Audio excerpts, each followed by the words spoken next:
Shalom jemaat Tuhan, senang sekali kita bisa berjumpa lagi dalam acara Light of Revival, renungan firman Tuhan yang akan menuntun kita di sepanjang hari ini. Mari kita melihat bagian firman Tuhan yang akan kita renungkan di pagi ini di dalam Ayub 5 ayatnya yang ke-8. Tetapi aku akan mencari Allah, dan kepada Allah aku akan mengadukan perkaraku. Menjadi teman yang baik. Kisah dari Ayub adalah salah satu dari kisah di Alkitab yang sering sekali dibawakan oleh hamba Tuhan dalam renungan.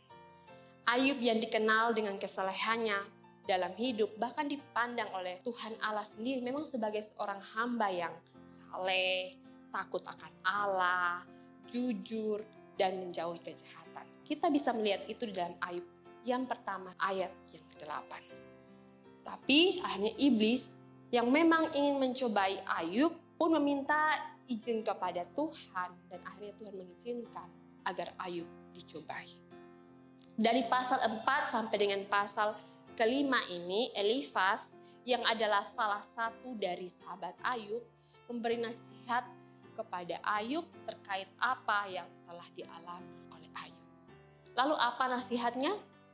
Seperti ayat yang telah kita baca tadi, tetapi aku akan mencari Allah, dan kepada Allah aku akan mengadukan perkaraku. Nasihat yang bagus, nasihat yang penting, nasihat yang juga kelihatannya tepat bagi Ayub pada waktu itu.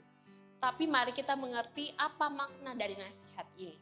Maknanya adalah seandainya aku menjadi engkau, aku pasti akan mencari Allah atau berdoa kepada Allah. Nasihat ini kelihatannya benar, tapi dalam nasihat ini tersirat bahwa Elifas menegur Ayub yang tidak mencari Allah pada saat kesulitan atau masalah datang. Elifas menegur Ayub yang malah marah pada Tuhan. Nasihat ini tidak tepat sebenarnya, karena nasihat ini seperti ingin menghakimi Ayub yang pada waktu itu sedang diterpa oleh masalah yang bertubi-tubi. Baik hartanya yang habis semuanya, anak-anaknya yang meninggal semuanya, dan diri Ayub sendiri yang terkena sakit barah dari kaki hingga kepala. Sesuatu yang memilukan.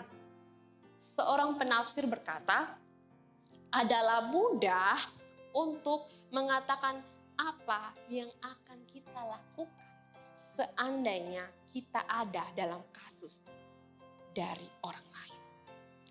Tetapi waktu sampai pada ujian, mungkin kita akan dapatkan bahwa kita tidak terlalu mudah untuk melakukan seperti apa yang kita katakan. Jemaat Tuhan, bukankah kita terkadang berada dalam kondisi ini? Mudah untuk memberi nasihat, mudah mengecam orang-orang lain ketika mereka berada dalam keadaan yang sulit, keadaan jatuh di dalam dosa atau sedang ditimpa masalah atau ujian. Tanpa kita mengetahui sebenarnya apa yang dialami oleh orang itu, atau tanpa kita pernah ada di posisi orang tersebut.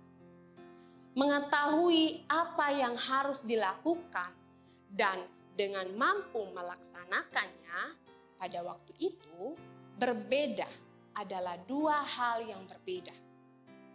Oleh karena itu kita patut mengontrol diri, mengendalikan diri, berhati-hati ketika kita ingin memberi nasihat atau bahkan mengecam orang lain. Kita perlu memohon hikmat, bantuan dari Tuhan agar ketika kita ingin menasihati atau mengecam, bahkan kita sedang menolong orang itu untuk jadi lebih baik atau sadar. Bukan sebaliknya membuat orang itu makin terpukul.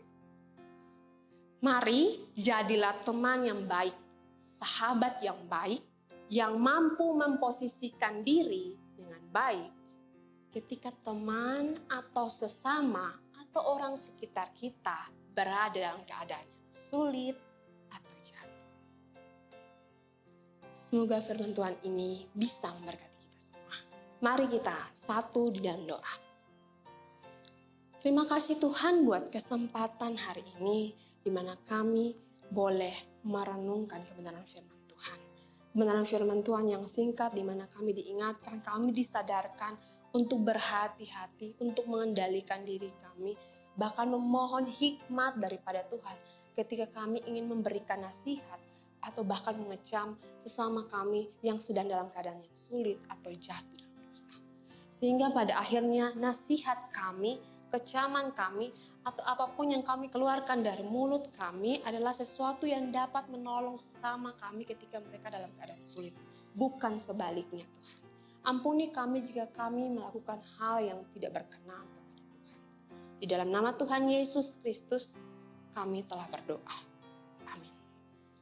Jemaat Tuhan, mari jadikan firman Tuhan sebagai terang dan pelita dalam kehidupan kita.